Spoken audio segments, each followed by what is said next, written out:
I want to know from Neha Sharma, ma'am.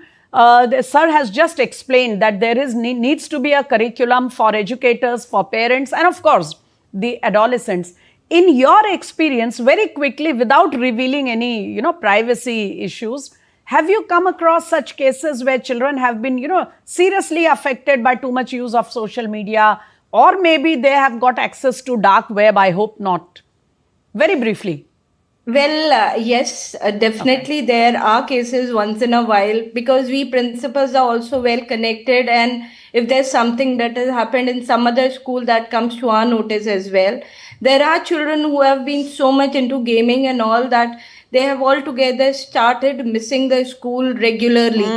And despite providing all support, all guidance and counseling and everything, we could not get them back to school. So there were dropouts because of that, for sure. But I would also like to add, if you may permit, about digital citizenship, because this is a program that we run in our school, and I've been part of this curriculum development that CBSE has brought out for grade 6, 7th and 8th.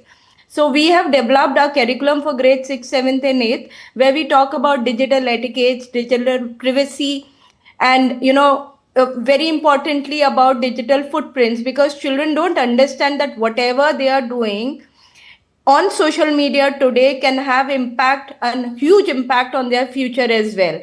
Then talking about digital well-being, information literacy, that how to differentiate between facts and the opinion thing and all other things that are coming on internet and social media to them. Then their digital rights and responsibilities. So a lot of things were discussed in this, and we run this program regularly in our school, so that at least tomorrow my child is well aware as to what is right. For sure, we cannot hold their hands, we cannot hold them back from doing whatever they are doing. But at least we will be guilt-free that we have at least done our bit and given them the right education. And education is not just about literacy. Today, education is way beyond just reading, writing, and arithmetic. So, of course, digital literacy is core part of our curriculum, and I'll urge other schools also to make space for this particular curriculum in their schools. Absolutely, absolutely. And that's a very learning, it was a very learning experience for me also to know that such program, such orientation is going on. Last question to Professor Kripalani here.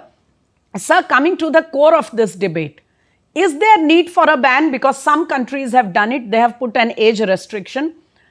In our country, our Prime Minister included, have advised age-related restrictions and control and judiciousness, but so far there has not been any move to ban social media below a certain age.